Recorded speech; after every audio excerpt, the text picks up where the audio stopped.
In everything, there is always a counterfeit of something. In America, there are counterfeit bill of $1,000. 90% of the features are similar, except 10% of the features are different. So this would mean that the counterfeit bill is not that good, right? Because you have actually 10% different, because a good counterfeit money actually seems almost 99% the same. Anyway, that's not the point basically, but I'm just making a remark. I believe that Allah is the counterfeit of the true God. So this is the point that he want to make. There are 80% of the description between Allah and the true God are similar, but there are 10% which is different. Okay, this math doesn't add up, right? 80% similar, 10% different. What about the other 10%? I don't know. Satan is the best deceiver of all. So it is the same for Allah. I believe they are one and the same. So that is his belief. Satan wants to disguise himself as God. Satan said, I will be like the Most High God.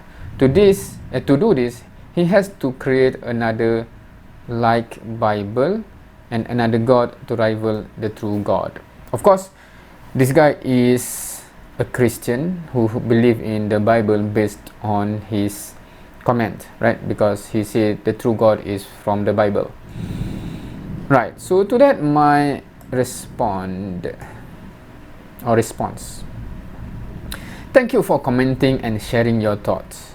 I'd have to agree about the existence of counterfeit things. From my perspective, the Bible is the counterfeit of the true teachings of Moses and Jesus. There are percentages of truth remaining in the Bible, but already mixed up with things from the minds of people. Right, so I highlight this comment because this is the first time I think someone bring up the analogy of a counterfeit bill. And that's quite an interesting analogy or comparison, I would say. So yeah, because previously many people say to me to show how the Bible is corrupt or being corrupted or had been corrupted. That question is not relevant to me because I never make a claim that the Bible is corrupted. Because from my perspective, I always ask what the Bible claim to be.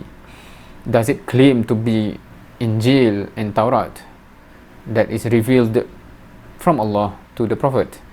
But Christian will say that no, the Bible do not claim to be that. Hence, I would say that it doesn't even claim to be that, and I do not have to claim that it is corrupted, right? But counterfeit is interesting because the counterfeit claim to be actual bill, but the Bible do not actually claim to be the actual revelation. But in terms of the teaching, right? Because I say here, counterfeit of the true teaching. I'm not saying the counterfeit of the book itself. So from my perspective, the Bible is not a counterfeit of the Injil or Taurat because it doesn't even claim to be Injil and Taurat. However, the teaching claim to be representing the teaching of Moses and Jesus. So I would say that, yeah, it claimed to be that, but it is actually a counterfeit. So there are percentages of the teaching is in the Bible, but the rest is not really from the original teaching, right? So that's my position. If you are interested in knowing how do I view the Bible, the teachings that is claimed to be from Jesus and Moses. Okay, so if you open up the Bible, right, many of the portion is claiming to be something, right? But there are portion of it claim to be Jesus say this, Jesus teach this, Moses say this, Moses teach this, for example, right? So I'm referring to only those portion. The rest that is claiming to be something else, not even affiliated or associated with Jesus and Moses. So I don't even care about that.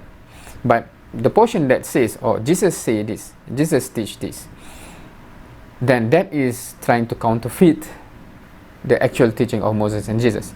On that part is where I see there are percentages that, yeah, okay, this most probably is truly from what Jesus or Moses actually teach, but the rest, this is already having many human fingerprints on those, right?